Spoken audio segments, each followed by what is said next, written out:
रात के ठीक 3 बजे उस सुनसान पहाड़ी रोड पर अरुण की कार अचानक खुद ब खुद धीमी पड़ने लगी थी। उसका दिल धड़कना बंद सा हो गया क्योंकि कार की हेडलाइट्स के बीच बोनट पर एक आकृति पहले से ही बैठी हुई थी। लंबी सफेद साड़ी, सूखे बाल और चेहरा नीचे झुका हुआ, जैसे किसी ने उसे वहीं टिकाकर छोड़ दिया हो। हवा बिल्कुल शांत थी, लेकिन उसके कपड़े हल्के हल्के हिल रहे थे, जैसे किसी अनदेखी सांस की लय पर। अरुण ने तुरंत ब्रेक मारे। कार लड़खड़ाकर रुक गई। वो जानता नहीं था कि उसे देखना चाहिए या आंखें बंद कर लेनी चाहिए। कुछ सेकंड उसने हिम्मत जुटाई और जब उसने बोनट की ओर देखा, वो औरत अपनी गर्दन धीरे धीरे उसकी तरफ घुमा रही थी, पर चेहरा अब भी दिखाई नहीं दे रहा था। कार के भीतर अजीब सी ठंड फैलने लगी थी, जबकि ऐसी बंद था। करीब 100 कदम पहले अरुण ने सड़क किनारे एक टूटी फूटी चप्पल देखी थी और उसे लगा था कि शायद कोई यात्री पीछे छूट गया होगा। लेकिन जैसे ही उसने वो चप्पल पार की, कार का नेटवर्क गायब हो गया। रेडियो में अजीब चीख जैसी आवाज आई और सड़क के 2 ओर के पेड़ अचानक स्थिर हो गए थे, जैसे पूरी रात सिर्फ उसी का इंतजार कर रही हो। अरुण किसी तरह सांस स्थिर रखने की कोशिश कर रहा था। वो औरत बिल्कुल नहीं हिली जब तक कि कार की हेडलाइट्स 1 सेकंड के लिए हल्की सी फ्लिकर नहीं हुई।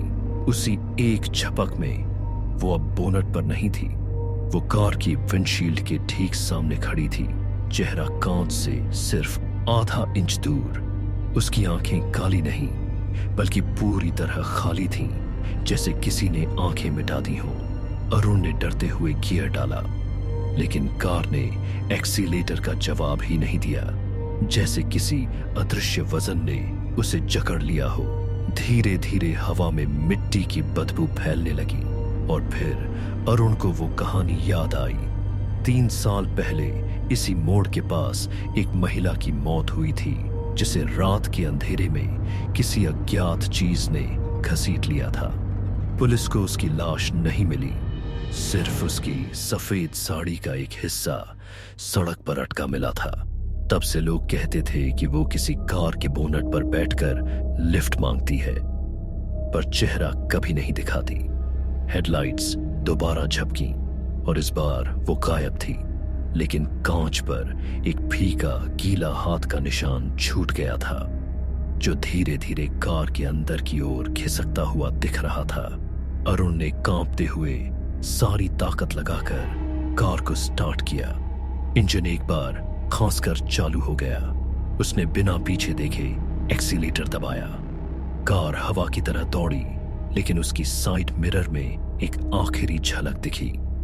सड़क के किनारे वही सफेद साड़ी वाली औरत खड़ी थी, पर इस बार उसका चेहरा पूरी तरह उसकी ओर उठा हुआ था और आंखों की जगह 2 काले अनदेखे गड्ढे चमक रहे थे। उसी रात के बाद अरुण ने उस रोड पर कभी वापसी नहीं की, लेकिन लोगों का कहना है जो भी आएगा अपनी जो भी कार उस मोड़ से 3 बजे गुजरती है, वो औरत अब बोनट पर नहीं बैठती, वो पहले से इंतजार करती है।